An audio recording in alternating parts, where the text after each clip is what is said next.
There is a hidden gem over here, and that was prepared. This has been intentional because we're going to be discussing something today which is not too discussed, which we should be discussing and we should be implementing. Not only schools, not only in universities, but in our life. Okay, so today, although, yes, the intention is for us to have, or to focus in college applications and to use it at universities, this is something that will always be used. And later, we will see why. Now, the first thing is, why will we be talking about these skills? And I'm going to call it skills right now. So we just leave it there, okay, in the limbo. Okay.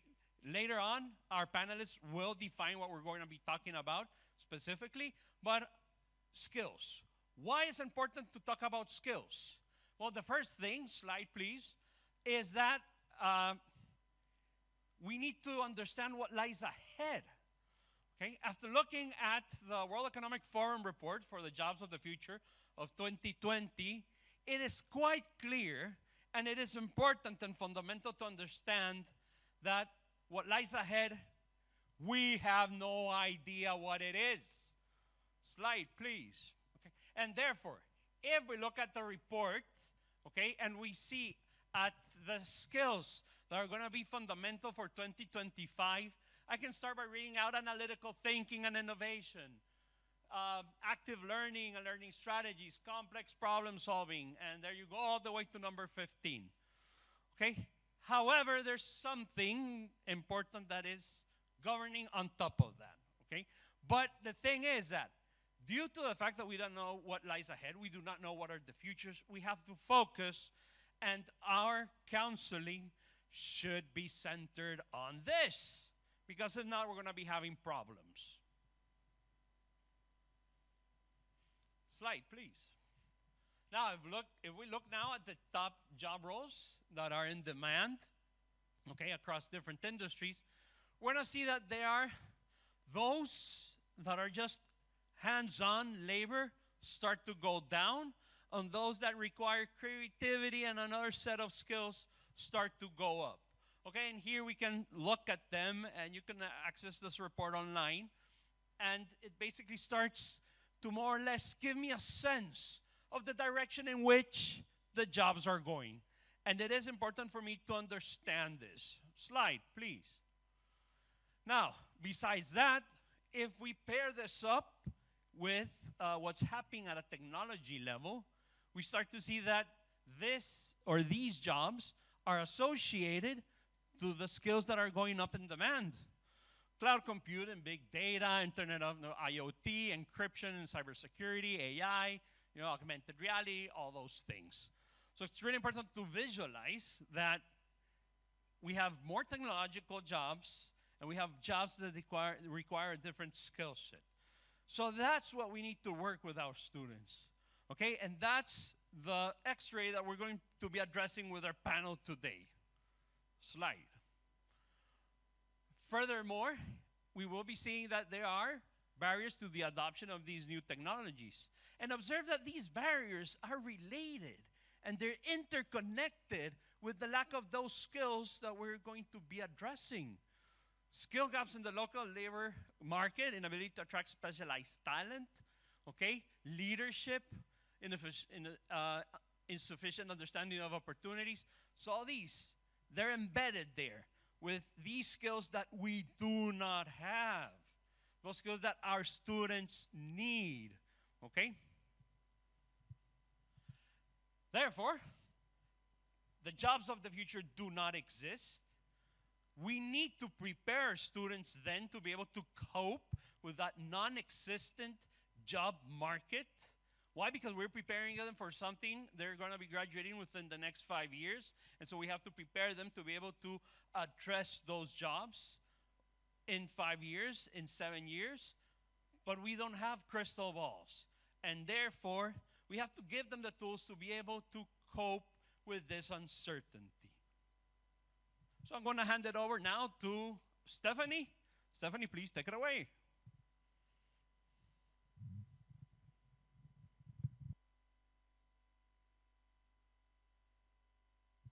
Steph, you're muted.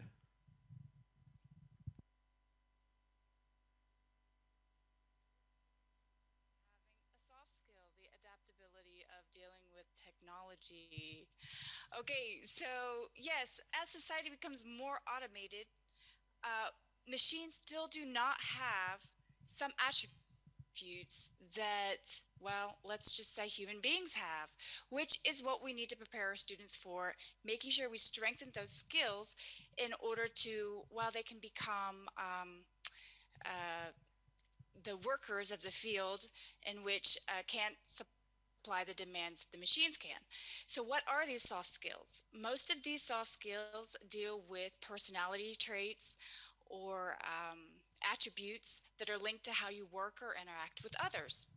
Well, basically, that aren't automated, where you have to critically think about situations or adapt to new situations, which are necessary for success. If we look at many of the companies now and businesses now, a lot of times when they're interviewing for candidates and new people to come on board, these are some of the skills that they really seek because, again, like we are hearing, we don't really know what the future looks like. And if we look back at what has happened in the last couple years dealing with the pandemic, it put us in situation of kind of like what our future looks like.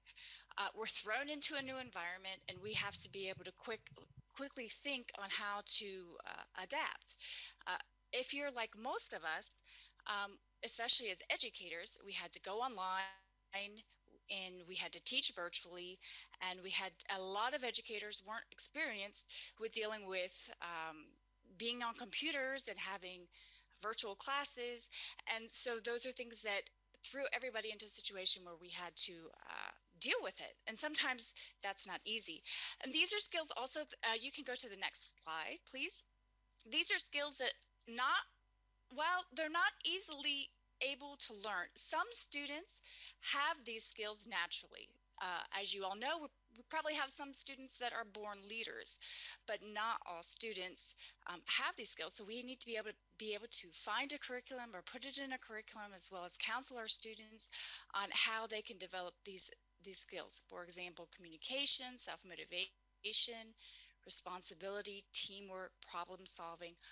All of these are things that businesses look for in individuals because it allows for, well, kind of the sink or swim scenario where you're thrown into a situation and you don't know what to do, but you can adapt and figure it out. It's problem solving.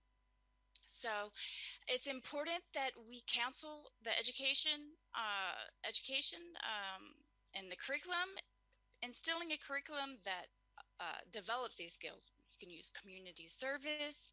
Other ways to develop these skills are projects in classrooms that actually simulates real life scenarios in the job field. Okay, I think we're now moving on to meta skills, and Marcia is going to go over those. Hello, hello. Can you listen to me? I just want to be sure. Hopefully, yes. Yes, we hear you Perfect. quite well. Okay, good. So, meta skills. As Stephanie mentioned, soft skills are the ones that normally students start combinating or developing meanwhile they're growing up or learning. But meta skill is when they put all these soft skills together and then it put them into another perspective.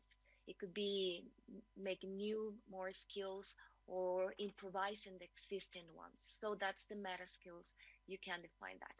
And next slide, please. Yes, the basic layout of meta skills. We can start with self-awareness.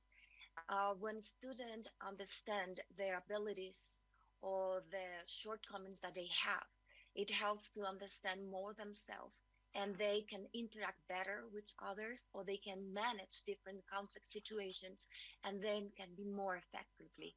So it helps them not just to understand themselves, but also to when they work as a team or when they need to take decisions.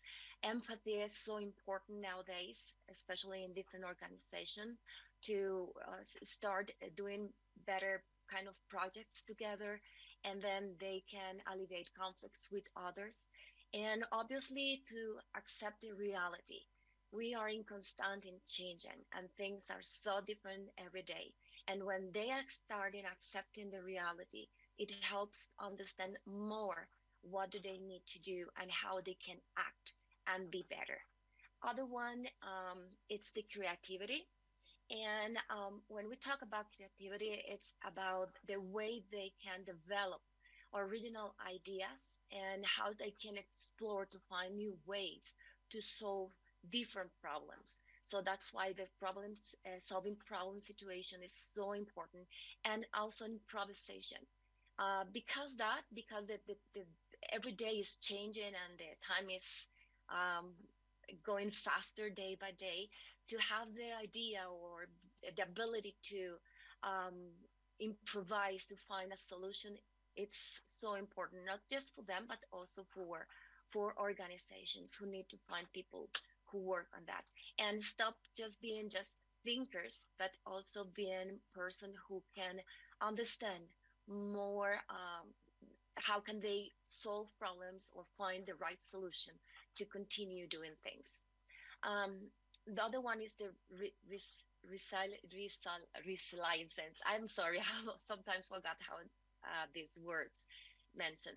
But when nowadays we're being in for the 2 years of pandemic that we have, this word comes more popular, and it's because we need to get ready to be ready or to prepare ourselves to embrace the uncertainty that we need to renewal or rewriting our brains, or the students need to change constantly the way they think it.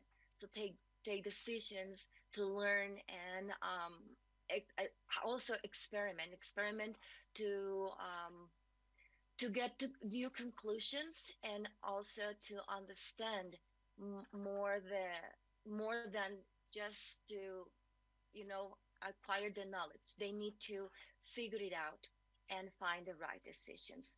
Next one, please. Okay, this one is the most common meta skills are finding and maintain purpose. Of course, the students need to be focused instead, because they need to get into the future goals. Connected dots is when they have the big picture and start connecting the most important things, and then they can integrate everything so they can work together. Is identifying pain points. It's when they recognize challenges so they can implement solutions. Giving and receiving back is like the humility to talk and to understand what can be better on them, and what also they can do to give the feedback to make the other ones to get better too. Continue interviewing. It's the way to find people who can make the right question in the right moment, and then this develop a very well communication. Effective storytelling. It's the way that they can find interesting way of communicate or to teach other, so they can transmit the knowledge in a like a story, but not just saying the points directly. Be authentic, taking different perspectives, prioritizing effectively, the adaptability. So these are some common meta skills that our students need to start developing. And how soft skills and meta skills differ. Skills or soft skills, it's something that they can develop, or they can do it on the way they're growing. But meta skills, normally it's the ones who are going to stay forever with them. So that's my part. So thank you. Thank you very much, ladies. Number one, I would please like a round of applause. It's 2:30 in the morning in Costa Rica, and so they're up just to be here at the panel discussion. So I appreciate it very much. Okay, and so we're gonna go now into the different driving questions that I'm going to be asking the panel. So one of the first things that I want to make a point at is the fact that we all talk about essential skills, we talk or soft skills. We are not having the discussion about meta skills. Okay? And this is why I said that the name of this workshop was kind of, you know, not too true, because meta skills are not something for college applications only. If you see, meta skills are skills that we need on a day-to-day basis, and we all need them. Okay? It's complicated to be able to connect the dots. Anyone was here on Tuesday for the level 2 sessions, pre-conference? The first one was about my part. I gave a lecture and a workshop on self-awareness. And to the group that was present there, we had to more or less explain, and we had to help them out in connecting the dots so they could visualize why the different areas of the first workshop were laid out as they were, and what was the macroscopic view. Okay, so taking this into account, I'm going to go into our first question.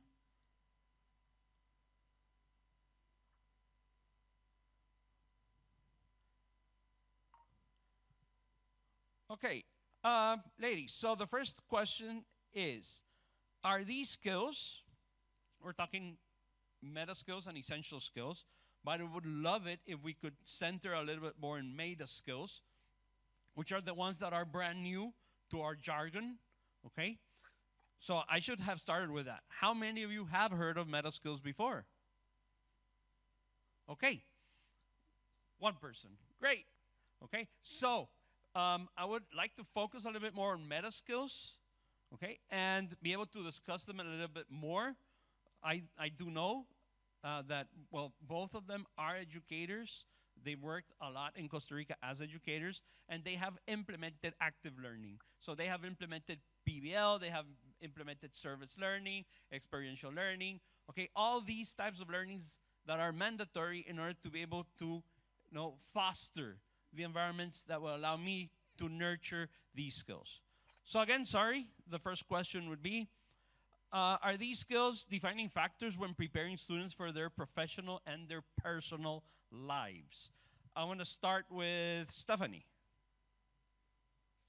Yeah, I think they're super important as far as preparing them for life. I mean, I think the way that society is moving is, we know that it's faster than before. And so I kind of look at it as if where we are now as adults operating in society is where they actually need to be now. So the best way to, of course, teach these skills is to let them experience it themselves. And I think about back in my career development when I've developed these skills, because I know I didn't have them in high school, and I had no clue on what those were or why they were important in the work field. But I think it's because you have to make mistakes, and that's how we learn. And so if we are able to provide situations, simulations, or experiences for the students, especially in the classroom, or in activities that we create in the school environment, it gives them a space to make mistakes and experience what those mistakes are in order to adapt to them and learn how to figure out solutions and work together and be able to lean on other people, and then use those soft skills in order to develop the essential skills, or the meta skills. So I think that's the biggest thing when we look at project-based learning and these new ways that we are seeing in the educational department or in education school systems, that's creating, again, these scenarios that are making them aware, conscious of these abilities that they do have. Thank you very much. I'll hand it over now to Marcia. Do you need me to repeat the question? No, it's okay. It's okay. for personal life and to be a professional. Yes. In the case of our students, right? Yes. Well, one of the things that I recommend when I work with students and also with parents is to let them to experiment, to have opportunity to go out also the school. Just if the teacher or educators can give the opportunity to make mistakes and learn about mistakes. So let them to put them into different situations to learn. It would be fantastic. But also to consider the opportunity to go out, to experiment, for example, like internship or volunteer work, something that they can not feel comfortable in the environment that they are being every day, knowing other people, and not it's not just the situation, but also to let them know the abilities or how capable are they to do this or that. So I think it's more exposure of about the real environment. We talk about to be real, to embrace the reality, and to learn how to do things according to the things that happen in the moment. So I consider very important, and we can give them, if we can give this opportunity to our students, will be fantastic. Thank you very much. So, being a little bit more punctual, or wrapping up this first question, we're talking resilience, okay? And we're talking part of self-awareness and how that resilience will allow me to, make mistakes, and that self-awareness will allow me to experiment, okay? And it is all right to experiment. Now I'm going to piggyback a moment here, and basically ask a second question to this first question, and it is the fact that how can we handle this, okay, experimentation, okay, making mistakes, learning from those mistakes, if at the end of the day we have due dates, okay, we have application dates, we have to turn in a project, we have to, at work we have to turn in there's a deliverable that we need, we have to present the proposal to a client or to the boss, or how can we take these design constraints into the fact that while we're developing these meta skills, we will be able to comply with these due dates? I'll start with Marcia now. Oops. Okay. um, it's like to prepare them for the future, right? To it's the things that they will really be confronted.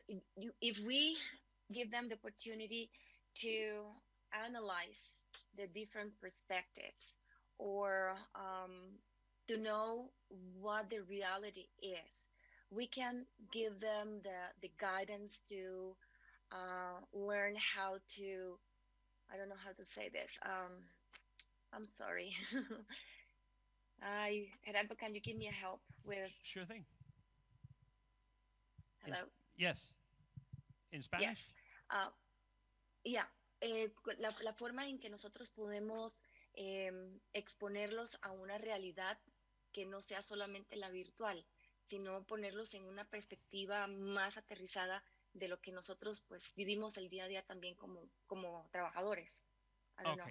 So she's saying that it would be different ways in which can have expose them to different realities and different perspectives, but bringing it down to earth and being able for them to actually make it tangible and make it real. So that takes me to another one. So I know that people were writing down stuff. Making it real and being able to relate with it. Anyone? What's the word for that? No one? You thought you came in and said, they're not going to ask any questions. Okay, that's experiential. But when I relate to something that you're providing, empathy. Perfect. Thank you. So now we're talking empathy over here. Okay? So now observe how rich the discussion is starting to take a shape in which we're adding more and more. Okay? And all we're here is talking about college applications. Go figure. And that's the differentiating factor when we're talking about meta skills. Okay? Thank you, Marcia. Now I'll hand it over to Stephanie to the question piggybacking back on your mistakes, due dates, and those things. Well, if we're talking about empathy, especially as a teacher, I mean, I feel like I also, I've learned how to be very empathetic towards my students. The thing is, for me, they need to learn prioritization. And what I mean by that is they have trying to get in due dates. They have all these things coming at once.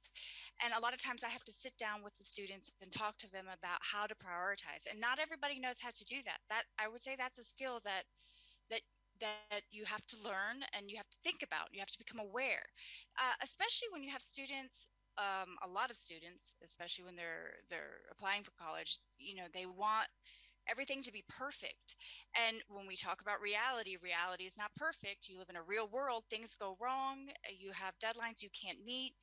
And so being able to have them look at the big picture and say, okay, now I have to prioritize. I have all these things due at a certain time.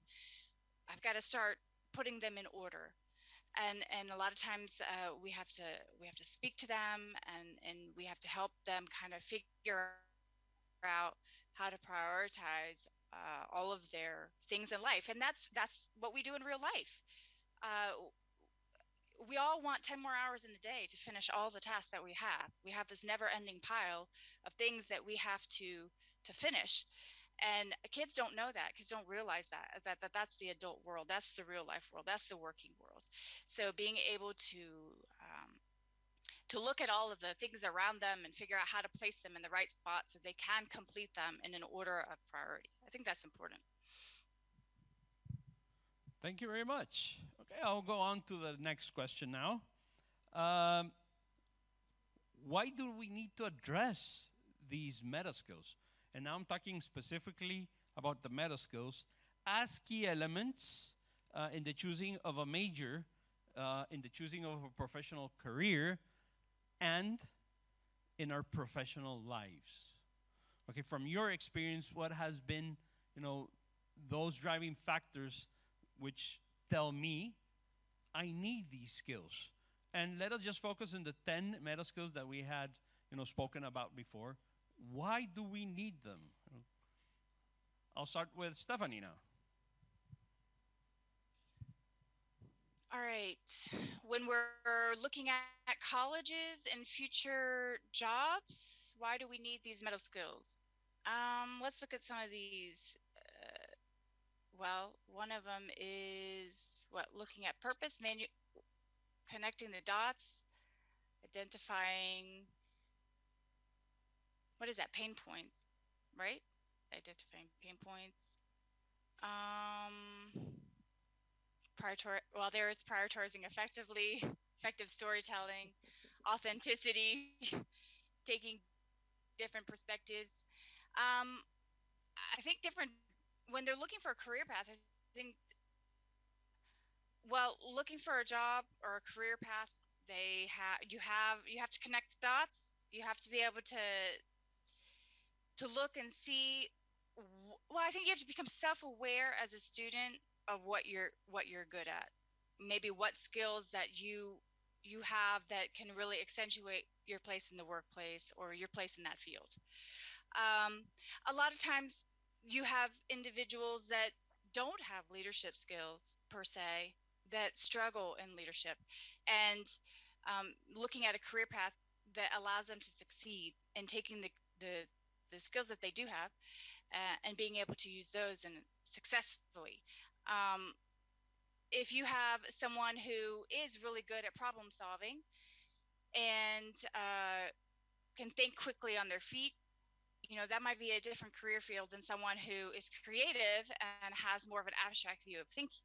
So I think that's important when they're looking at, and I think the only reason, the way they can, and again, we go back to experimentation, and the way that they are able to become self-aware of what they're good at is, again, putting them in those situations to find out. Thank you very much. Tough questions. Yes.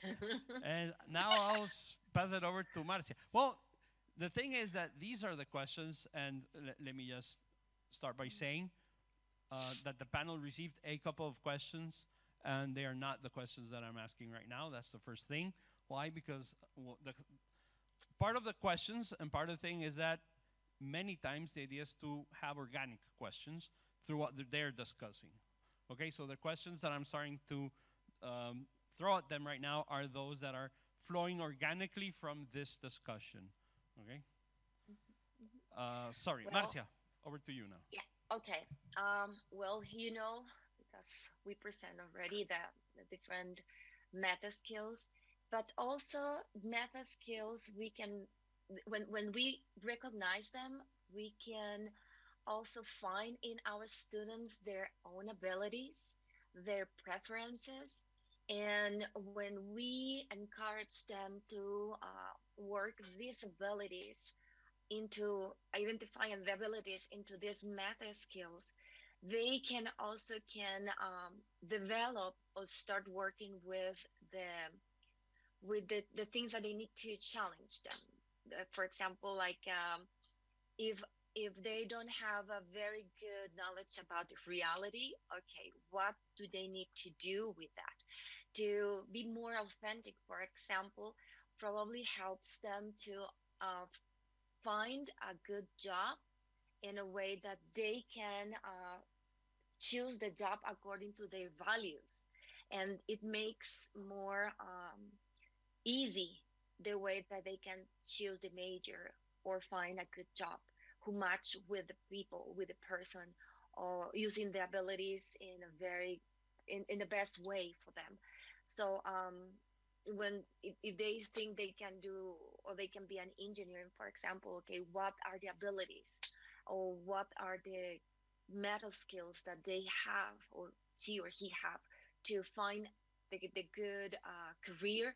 So it helps them more than just because the knowledge or because I'm so intelligent, so that's why I'm going to study this or that. And we know nowadays that's not a real thing. More organizations and the industry are looking for people who can adapt, who can work as a team, uh, use these meta skills. So that's why it's very important to address them, but also let them understand themselves better to find the purpose of their lives. Perfect. Thank you very much. Now, one question that I'm quite sure that everyone's asking over here is how can we bring these skills into our daily activities? Okay, so we got the list. We saw soft skills. We saw meta skills. Like, how can I, bring them into the daily activities with my students, with my peers and colleagues, and even with my family and my community? Okay. Uh, from your experience, what methodologies have you guys used in order to bring these skills into what you do on a day-to-day basis? I'll start with Stephanie now. Well, I think one thing is, well, methodology, right? So I can look back at some projects that I've done in class, and I'm an English teacher. So, for example, I actually worked with Gerardo on this in business management. I teamed up, again, giving example, showing examples to the students of teamwork, teaming up with another teacher to develop a project. It was English and business management, and we created a language and advertising project. Okay, so we studied about language and advertising, but then we also created an environment to where they could develop and create their own product, marketing campaign, and business plan. All right, but it didn't stop there. We also wanted to put them in a real life situation. So let's say after you create a product and after you create a business plan, then what? How do you get this product into the market? Well, you have to have investors to start up your business.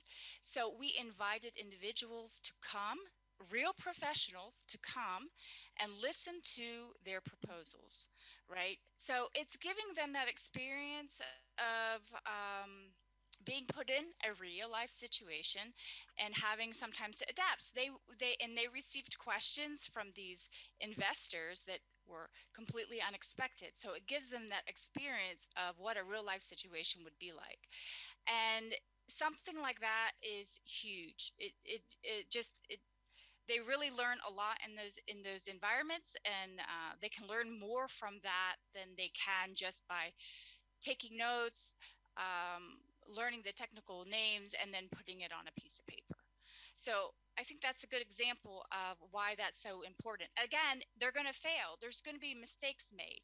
And then we as teachers can go back and reflect on why those mistakes were made. And that helps, of course, improve their performance the next time. And so I think that those types of situations are extremely valuable. Mhm, mhm. And I want to add, because I think it's essentially the same, put them in the real things, making projects or developing a company, as Stephanie mentioned, but also put them in a diversity context. For example, learn about different cultures, way to think, explore different areas of the studies, so it helps them to understand more the world. Because I think we can have both the business area, to prepare them to work in a company, develop projects, or management, things like that, but also understand the culture, the global way. We have a lot of people around the world, different countries, different ethnias, religions. So the human being, the part of being part of this world to, as a human being. So add this other part when they are working into developing knowledge. I think it's a very good value in the day by day when they are learning. And obviously it's they need to make their own research. Sometimes we as an educators, we need to let them do their own path. We just give them the tools, and then they can start constructing their own world. Thank you very much. Now, one of the things here that's really important to visualize is the fact that the discussion about meta skills starts more or less a year and a half ago. Okay, and people say, "Oh yeah, that's when Facebook brought out Meta." No, no, it's not when Facebook brought out Meta. So two different things.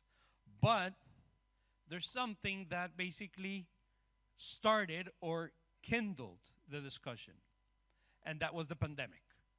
Okay, through the pandemic, we saw that the skills that we have addressed there, which were assumed to be organic and which we assumed to come naturally, got lost in the process. Okay, those of you, or I include myself, who are parents, I saw it in my children. Okay, when they just went from being social students to just staying at home and just connecting through a computer, and many skills got lost down the road these last 2 years. So that's the first thing. So after that happened, and my point being that there are two methodologies, and I want you guys to write them down. It's not part of this discussion, but you can research them, that are being used, and they're not new. One of them is looking at VUCA environments. Okay, I assume many of you have heard VUCA. And the other one is talking about appreciative inquiry. Okay, appreciative inquiry, which is very from the psychological point of view, is being used a lot as a methodology for business now. Okay, because it happened that a lot of businessmen, CEOs, entrepreneurs couldn't cope with resilience. If you look at the trends post-pandemic, the amount of businesses that closed, the amount of people that lost their job, entrepreneurs that had to start because they didn't have anything else to do. So appreciative inquiry is one of those tools that came out. Well, not it didn't come out, but strengthened in order to help people out and to deal with being resilient and with decreasing that fear of the unknown. The next question that I'm going to address, and we more or less know the answer to this, but I would like you ladies to discuss it from a personal point of view, okay, and how you have implemented it in your own lives, okay, in your family, as professionals, okay, and as teachers, okay, and with your peers. Do you consider these skills to be fundamental for the development of future professionals and fulfilled human beings. I'll start with Marcia now. Okay, yes, of course. If we do not take this in consideration uh, to develop ourselves, so we are going to be die life. I don't know, is that the expression? Because this world is changing so fast, and we really need to adapt. We want it or not, we have to do it. And I can say in every aspect of our lives. For example, we as a workers, if you for you for everybody in the world, normally we used to have a presence work. We go to school or office, whatever, and then suddenly everything turns into a computer style. So there's no a way to say I don't want it. I just want to wait the things came to normally and let's see what's going to happen. That's not the way that we can think anymore. So we are in a new era of thinking and a new era of doing things, taking decisions, working together. We are more taking different things in consideration. So that's why we need to understand technology, yes, but keeping trying to understand the human being race. So why the way we think, why we can analyze this aspect in a different way of my friend or my mother or my I don't know colleague in the work. So that's why to have the empathy, it's so important to be more aware about the the violence, for example, that we are living in the world. So the way we need to be careful when we are doing or putting examples to our students or to our family, and the exposure of the information that we have. Okay, to have the ability to recognize what could be good, what could be wrong, or what things can be or even dangerous for the people to understand or to see. So yes, for me it's very important. It's part of the things that we need to keep doing to improve ourselves, to reinvent ourselves, and to have this open mind to receive information, and obviously to give to have the ability to tell what we think also, because it's giving and receiving, it's in both ways. Thank you very much. Stephanie? Well, I think as far as being an educator, we can really see the impact of rapid change. It, especially again, going back to the pandemic and putting everybody into a virtual world. I especially see it personally. Well, I have kids as well, and my own kids, as well as if I look at primary level students who, as second language learners, especially in Costa Rica, we're an international school, so we teach English at a very young age. But if you think about what happened in the pandemic when the environment changed quickly and put these students back at home where their parents are speaking Spanish and not really communicating, again, using those social skills that are so important to develop language, was absent because they were home. And so now we're seeing the results of that. And when we have second graders who are on, let's say, a level of kindergarten. So now we're in a workplace where also we're going to have to put these skills in place and figure out, okay, how do we address this issue? And we don't know how to do it. It's something completely different. We have to figure out how to put all the kids right back on track and advance our students in a time when they've lost all of this time, right? So we have to work together, we have to come up with solutions, and we have to adapt to this problem.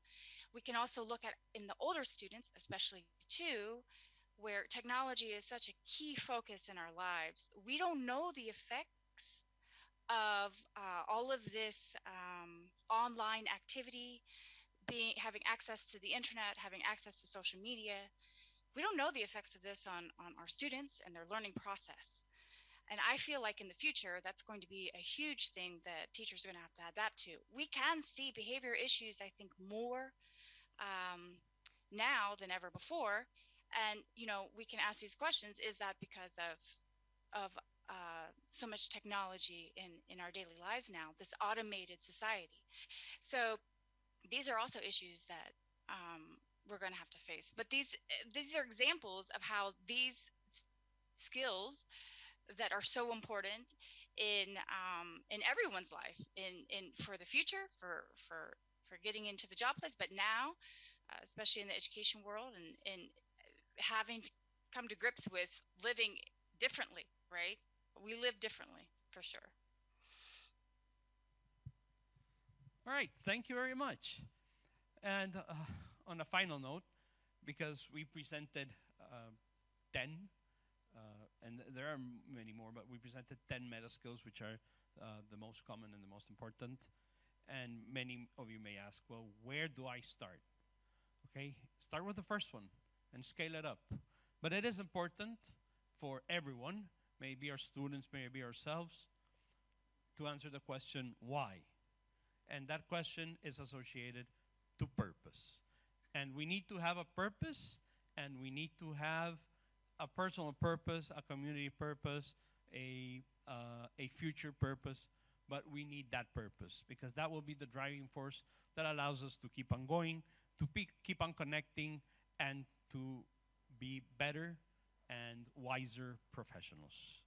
With this, I thank both panelists and I open the session for Q&A.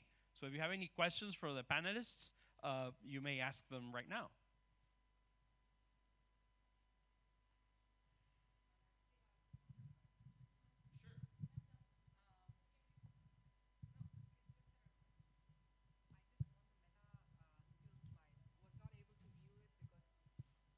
Okay, could we put the meta skill slide again?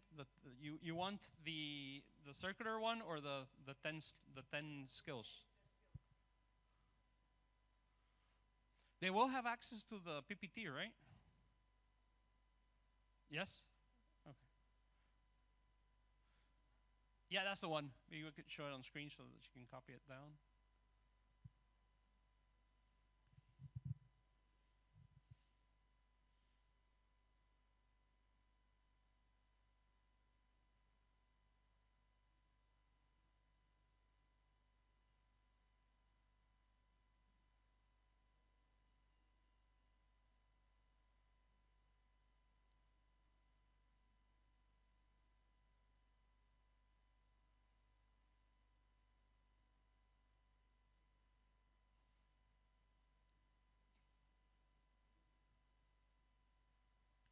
And it is important to understand that both skills go hand in, I mean, both slides, sorry, go hand in hand. The previous one is the backbone of meta skills, and this one is the front end, if you want to look at it like that, okay?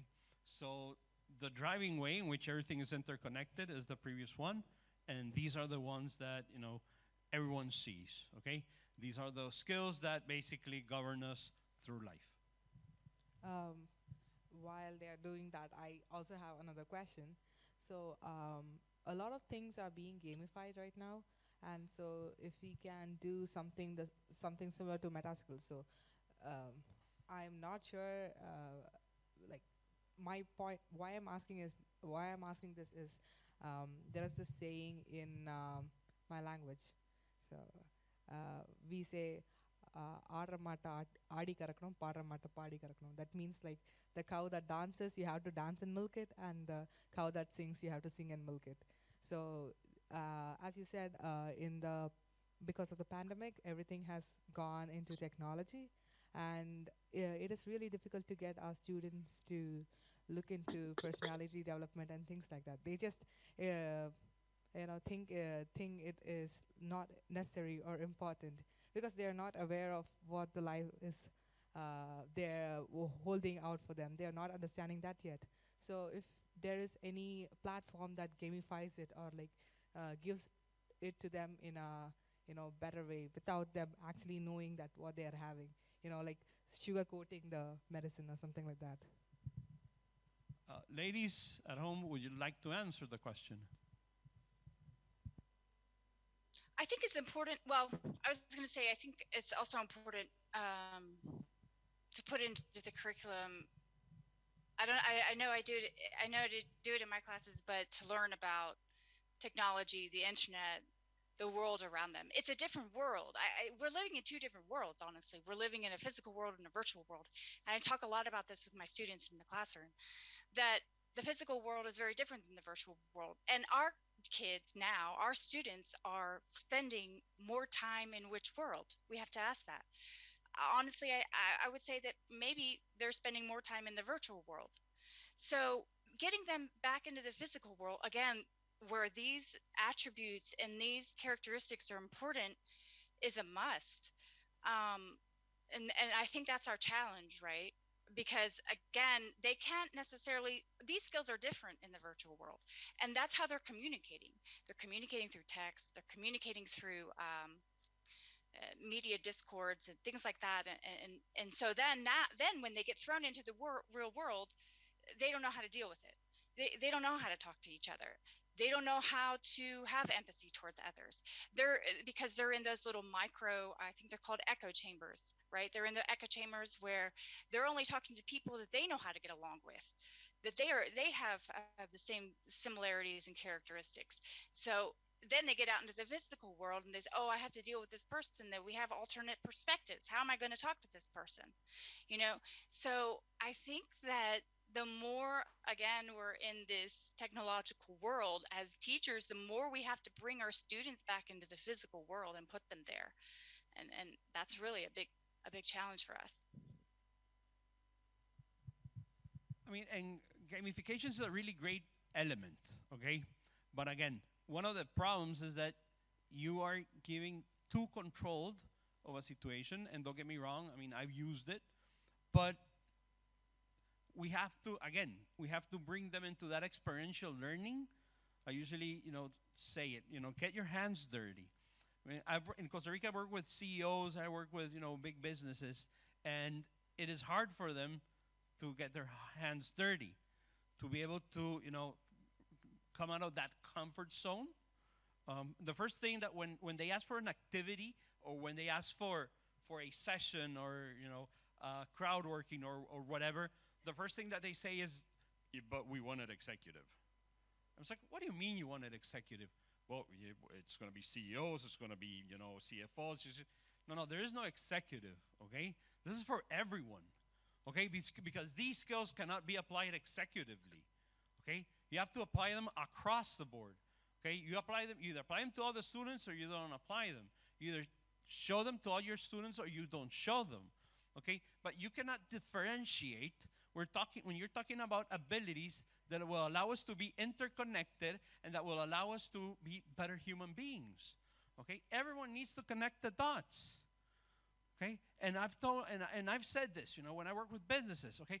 The big CEO needs to connect the dots, and the guy that's working the machine downstairs, in the production plant, also needs to connect the dots. Our students need to connect the dots.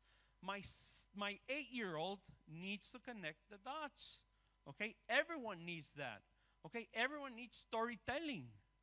Okay? It is really great, and I usually, when I work with other peers, I tell them, well, what do you teach? Oh, yeah, well, I teach IB. Oh, cool. Have you ever taught second grade? Oh, no, that's not for me. I'm an IB teacher. You should teach second grade. Look, the first time that I taught a third grade class, and it was way back, okay? I've been an educator for quite a while. The entire class, within the first 5 minutes, was crying. I kid you, they were all crying, okay? And according to me, I was trying to have this, soothing voice. So the first student started crying, and I came up to the little girl and said, "Little girl, please don't cry." And so she freaked out, and the girl next to her started crying because she thought I was yelling. And I'm like, but I'm not yelling. And so then she thought I was yelling. And And it basically went on a domino effect. And, and, and that's part of what we need as educators. I know that we are counselors. Stephanie and Marcia also work with, just the teenagers that are about to go on to college. But that takes us out of our comfort zone. And one thing, and why am I telling you this? Because one of the meta skills is storytelling. The richness with which 7-year-olds tell stories, it's not, there is nothing that exceeds that. They have the imagination. So I work with kids in a program for young entrepreneurs, and when they do elevator pitches, 7-year-olds doing an elevator pitch, it's fantastic, okay? It's way better than the executive, that is giving you that, very robust, very direct to the point, hook, line and sinker elevator pitch in 60 seconds, okay? On this note, ladies and gentlemen, thank you very much. They're just telling me that there's not time anymore. I want to thank my 2 panelists from Costa Rica. It's 3:30 in the morning right now over there. So, I hope that the coffee was light and that it was plenty. If you want to connect with me or with Stephanie, we're both in the app. And if you want to connect with Marcia, I'm more than glad to hand along her email address. With that said, ladies and gentlemen, pura vida. So I just wanted to take the opportunity to thank all of you. I know there are multiple sessions going on in this particular slot, so we really appreciate the time that you took to come and attend this one. And a big round of applause to the amazing panel of speakers, especially Marcia and Stephanie. I mean, it's amazing that they were able to join us virtually at 3 a.m. to make this happen. I attended this session not as a university rep, but as a mother of a 9-year-old daughter. And my biggest takeaway from this session has been that if we are able to give our kids the space and the skills to explore, discover, and to do things by themselves, we are really preparing them for the future. So with that, thank you so much. Thank you for the wonderful session. Thank you.